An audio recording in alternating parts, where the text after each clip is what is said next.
Olá! Hoje a gente vai fazer um exercício de imaginação bem diferente. E se a gente pegasse um dos personagens mais queridos do Brasil, o nosso João Grilo, e colocasse ele para ser julgado segundo as regras do inferno de Dante Alighieri? É um choque de universos e a gente vai investigar exatamente onde, nesse mapa do além, ele iria parar. Essa é a grande questão, né? Pra gente, aqui no Brasil, João Grilo é o cara, um símbolo de esperteza, de sobrevivência.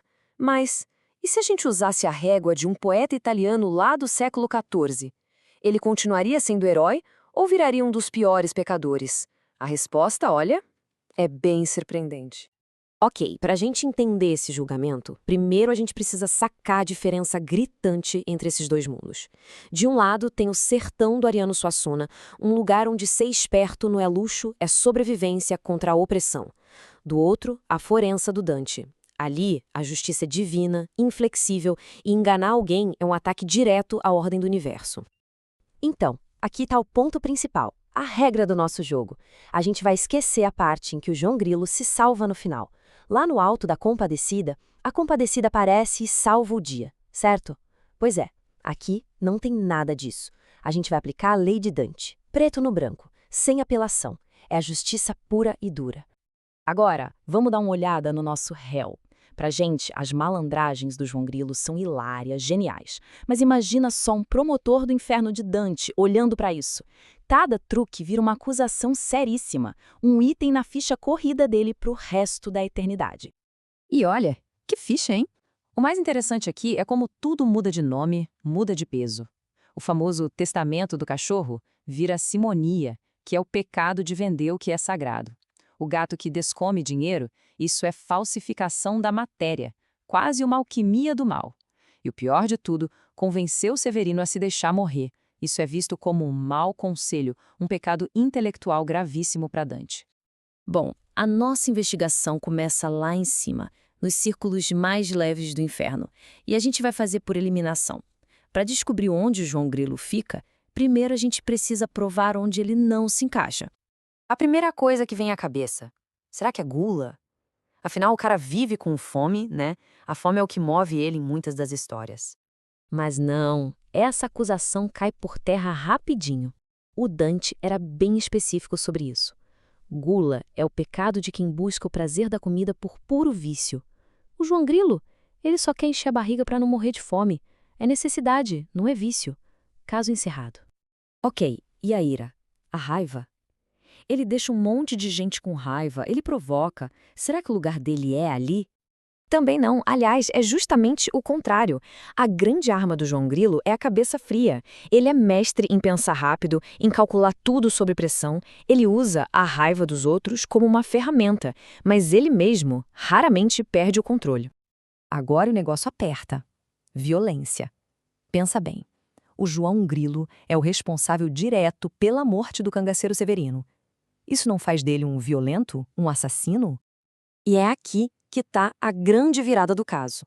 Para Dante, usar a inteligência, que era o maior presente de Deus para o ser humano. Para fazer o mal, isso era muito, mas muito pior do que a violência física. O João não usou uma peixeira, ele usou a lábia. Ele não é um violento, ele é um fraudador. E isso joga a gente lá para baixo, para os círculos mais profundos do inferno. E aí a gente chega no oitavo círculo, o Malebolge. É aqui que o bicho pega. É aqui que a investigação de verdade sobre a alma do João Grilo começa. Esse é o lugar de quem usou a fraude de propósito, sabendo muito bem o que estava fazendo. Olha, e o Malebolge não é uma vala comum, não. É um sistema super organizado.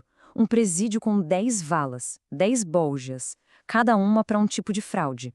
Então, o nosso trabalho agora é ser meio detetive. Olhar as provas e achar a vala certinha onde os crimes do João Grilo se encaixam. A coisa toda se resume a duas opções principais. A oitava vala, a dos maus conselheiros, onde está gente do calibre do Ulisses, que com uma ideia destruiu uma cidade inteira. Ou a 10ª vala, a dos falsificadores, que é a galera da mentirinha, do golpe do dia a dia. A pergunta é, João Grilo é um gênio do mal ou o rei das pequenas falcatruas? E a resposta parece bem clara. Os planos do João Grilo, mesmo o que resultou na morte do Severino, não estão na mesma escala que o de Ulisses, que mudou a história. Os pecados deles são outros. É uma vida inteira de pequenas mentiras, de truques para se dar bem, que vão distorcendo a realidade aos pouquinhos. Na essência, ele é isso, um falsificador. Beleza. Com o lugar definido, a gente chega no ponto alto dessa nossa análise. O martelo vai bater. Vamos ver qual é a sentença final do João Grilo no Tribunal do Inferno de Dante. E aí está, o veredito oficial. 8º círculo, 10ª vala. E o crime se divide em 2 categorias: falsificador de palavras, por causa da vida de mentiras, e falsificador de coisas, pelo truque do gato. E os vizinhos dele lá não são pouca coisa. Tá lá o Sinon, o espião grego que enganou uma nação inteira com a história do cavalo de Troia. Mas e o castigo, como é que funciona?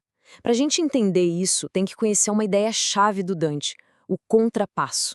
É uma lógica até poética, mas terrível. Funciona assim: o castigo é um espelho do pecado, não é nada aleatório. A punição é, na verdade, o próprio pecado se manifestando para sempre.